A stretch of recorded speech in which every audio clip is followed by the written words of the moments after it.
Oh, goodness. We gotta zoom that out. Oh, no, wrong way. Oh, okay.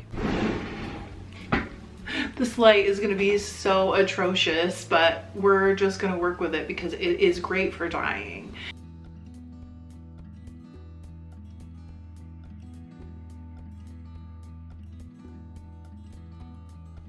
Hi, welcome to Fiber Love Diary. I'm Trish. If we haven't met, and if we have met, welcome back. Today, I've been promising this for a while. I'm gonna do a true tutorial on how I'm gonna dye some tonal sock yarn. In case you're a brand new beginner and you wanna try it, this is like a great way to start if you wanna do this with acid dyes. I will link the video where I dyed yarn with, it was like Kool-Aid, but also kind of generic brand, no sugar added drink mix. And that's a great entry point too if you want to get started. I don't always do it the same way, so I'm just going to show you how I'm doing this batch of sock yarn. This is going to be immersion dyeing, so I am going to do it a little bit of a different way. We'll come back and do maybe some like hand painting another time, but just for this time it's immersion dyeing. So today I'm going to use the Platinum High Twist, BFL High Twist sock yarn from Wool to Dye For. You can buy it there. I have a wholesale account with them, so I buy it wholesale in like big batches. I'm going to take all of these out, put hang on, we're trying something new this time. You guys have seen me use the shower curtain rings before, but this time I am going to use some reusable zip ties and see how they do. It says it's good to 185 degrees. We'll see if that's true. Water boils at 212. John taught me that. But first I'm going to take these all out, zip tie them so they're easier to move, even though I shouldn't be moving them much. But if they're hot, I do not want to be touching that hot sock yarn with my hands, and like it just makes the whole skein easier to move without messing the skein up as well. So I'm going to take them out, we'll do that, and then we're going to soak them in plain water for the immersion dyeing. Because it's immersion, we're going to add the acid to the dye bath. So let's get these soaking. We're going to do however many is in this packet. I have 4 different colors I have to do, 5 hanks, but I'm only gonna like straight talk you through one of them, and then the rest of them I'll just show you what I'm doing. Let's get these soaking, and then we're gonna also talk about something else if you're a beginning dyer that I think is really gonna help a lot of you with color and color theory. I've talked about it before. I got my first lesson in color theory when I was 8. I was taking drawing lessons from this lady who was a painter.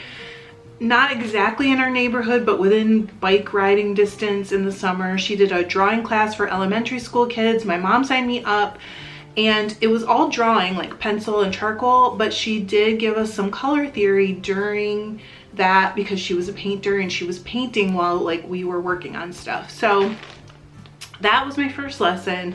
But I've learned a lot since. Like I've painted in oils later a little bit, just dabbled around. Never got great, but it was kind of fun. So I have something really neat to talk to you about and show you. I don't even know how to use these, but I guess we're gonna find out.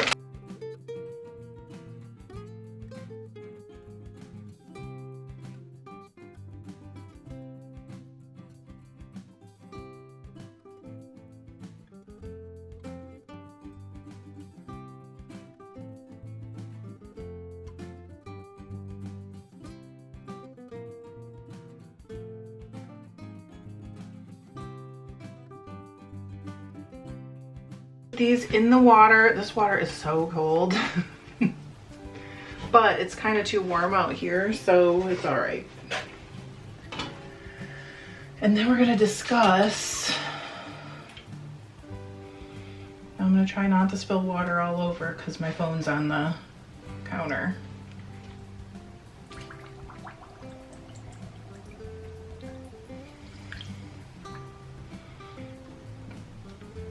This is my favorite sock yarn in the whole wide world. I've tried a lot of other ones because I think deep in my soul, I'm always like, what if there's a better one out there? I haven't found one yet. I love this one.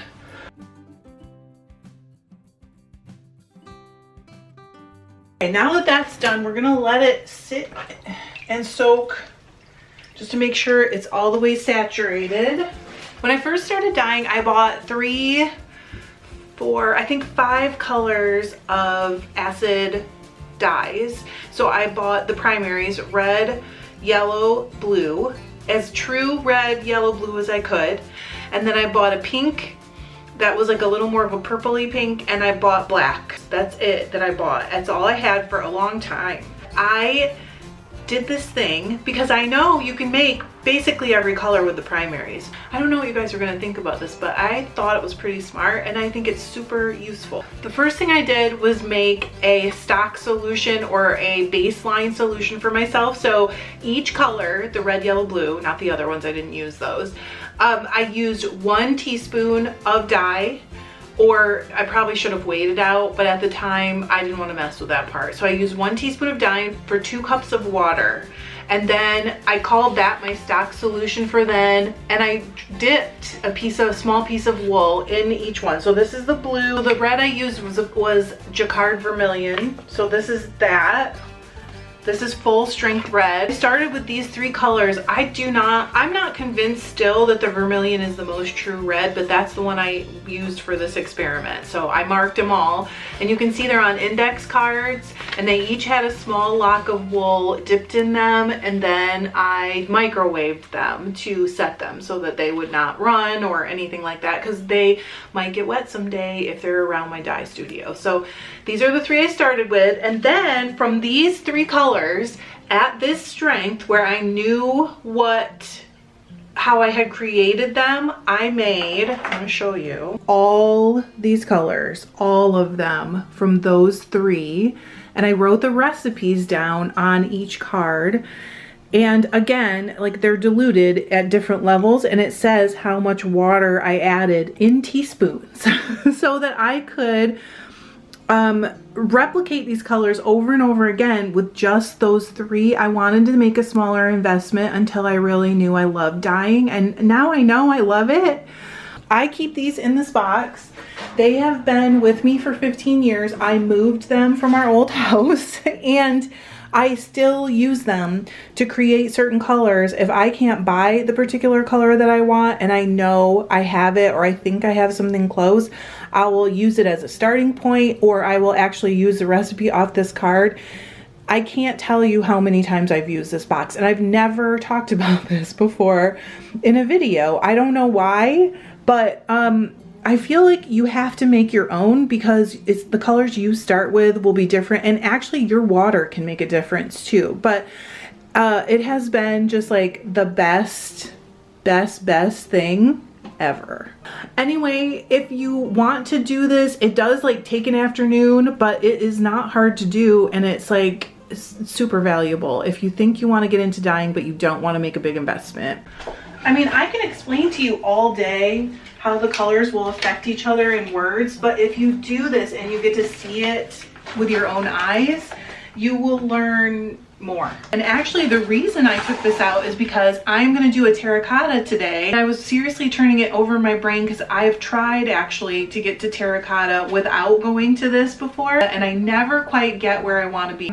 And I thought, I think I have one that's like the perfect terracotta, so I'm going to use this to help me get to the perfect terracotta for one of these sock yarn. And those have been soaking for a little while, so I'm gonna go ahead and get the first immersion bath ready. I am just gonna do 1 hank at a time so I can use these smaller, they're like 1/3 of the chafing dishes. I'm gonna go grab water. This is plain water, and I am just gonna do 1 yellow one, and I'm going to do it in here. I'm going to add citric acid to this. You can also use white vinegar. I would say maybe like 2 teaspoons for a hank of yarn. I never measure it. I always just like pour a glug in. I'm going to put this on a burner and start it heating, and we'll go from there. I'm also going to heat my kettle. Some of the dyes dissolve better if you mix them with hot water. We're going to put the citric acid in here. The rule they tell you for citric acid is 1 tablespoon per pound of wool. I like to use a little bit more because some of the colors I use are a little harder to fix fully. So this will be about 1/4 pound of wool. I just eyeballed a little over half a tablespoon. So that's in there. Make sure that the citric acid dissolves. It's already getting a little bit warm.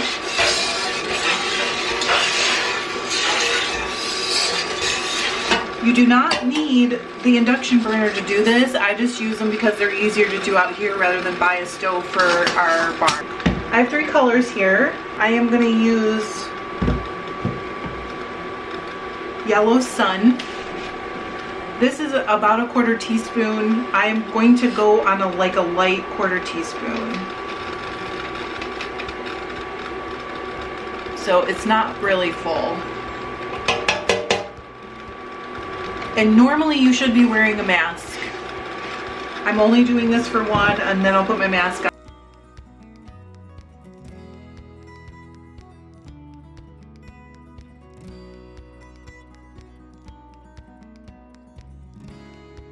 I'm gonna put this in here.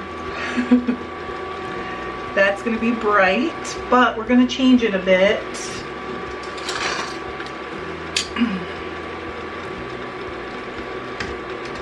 Just want to move it around to make sure it's coming in contact with dye. Now you can see already how much it struck. There is not even that much dye left in the water because it struck so fast, partly because the water is already warming up. So also on top of this, I want to make it a little bit tonal, so I'm going to add 2 more colors. I'm going to mix liquid and pour in. First I'm going to mix some of this other yellow. The first one I did was Yellow Sun. This is bright yellow, so it is a different shade, and I'm gonna just take a tiny little bit and throw it in my cup. I guess I put in about a cup of water.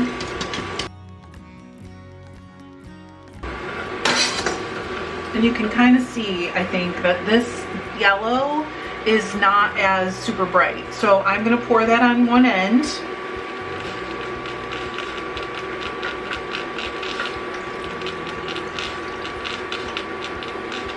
And then I'm going to do the same thing with Aztec Gold, but I'm going to use only the tiniest little smidgen of it, because that is one of those dyes that really is intense.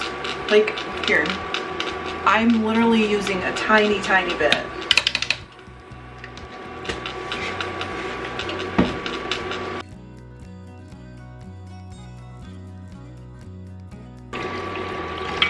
Okay, this is great. Perfect.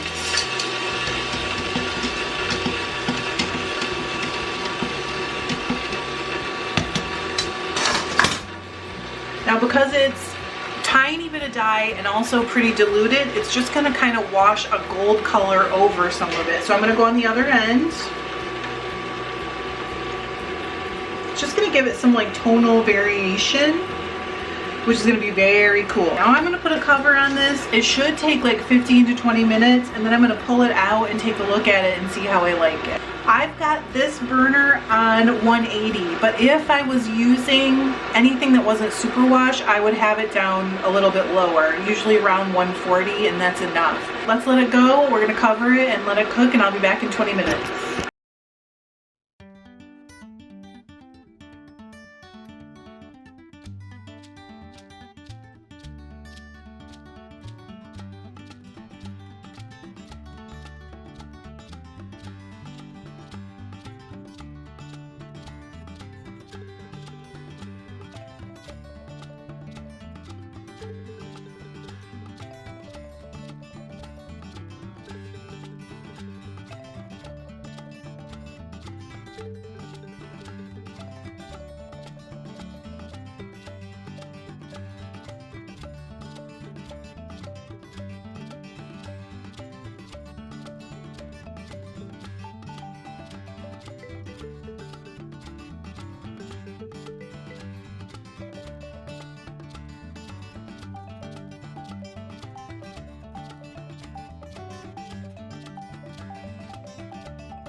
All right, let's check these. Oh, looks clear. This is what you want. Clear, good, we're done. This is the terracotta one. Let's see. Yep, clear. So I'm gonna get these rinsed and then hang them up, and I will show you all of them when they're all dry. All right, it's completely dry. I'm gonna just quickly twist it into a hank. You guys have seen me do this a lot, but I do get questions about this a surprising amount. So all I do is I like to snap it, and then I grab it with both hands, and you twist in opposite directions. Okay, people have machines for this, but I don't do enough of them to need a machine. And also, I don't want another piece of equipment in here. Sometimes you gotta kind of, once you've got it folded over, you've got to kind of pull it and just work it to get the twist evened out, and then you just tuck one end inside the other, and you have a beautiful yellow hank of yarn. I'm just gonna quickly show you the other ones that I did, because I did film the dyeing. It's really, really pretty. It does have slight variation, but I guess it does show up, huh? So let me hank up the rest of them really quickly, and I'll show them to you. In this order, there were 5 hanks. There was also the terracotta. It has definite color variation. You can see up here there's more brown. There's somewhere the terracotta's lighter. It's gonna be so awesome knit up. I'm jealous of this one, but I could do it again. And then one that was for a guy that doesn't like colors, I figured dark blue is always safe. So it's all a couple different colors. And then 2 greens. Again, there's lighter and darker. It's gonna make pretty variation in the socks. And there's 2 of them. So I know some of you are gonna say, oh good, she's taking commissions now for dyeing. I'm really not. The reason I don't do that is because I will make myself insane worrying that I didn't get whatever was in the commissioner's head. But this one was one that I felt pretty okay about, because it was hey, a solid, a tonal. It was very kind of open-ended, and the colors were simple. So I don't normally do this, so don't start sending me commissions, please. I'm sorry, I know I have disappointed some of you before when I've said no to them, but my mental health can't take it. Although I see the beauty in it, I know that if it's not what you had in your head, you might be disappointed. Before I show you the finished yarn, I do want to say, I know that what I gave you on temperature is non-specific. That's really because your own stoves, your own whatever you're using are going to be a little different. If you get those Duxtop induction burners, I told you what I do. If you're using your own stove or own heat source of whatever kind, basically what I aim for with yarn is a simmer, but I don't want to go above a simmer. I did burn yarn actually on our gas stove one time. I cannot remember what went wrong, what mistake I made, but I did do it one time, and there's actually a pan you can see. There's the outlines of yarn burnt into it. It's really sad. I'll show it to you sometime. I hope this helps you feel more okay about acid dyeing. If you're brand new and you're what's a good entry point for me, I hope this helps you in that too, because you can do so much with those just primary colors. And I hope you have a great week. I will see you guys Sunday for the live. Thanks. I love you. Bye.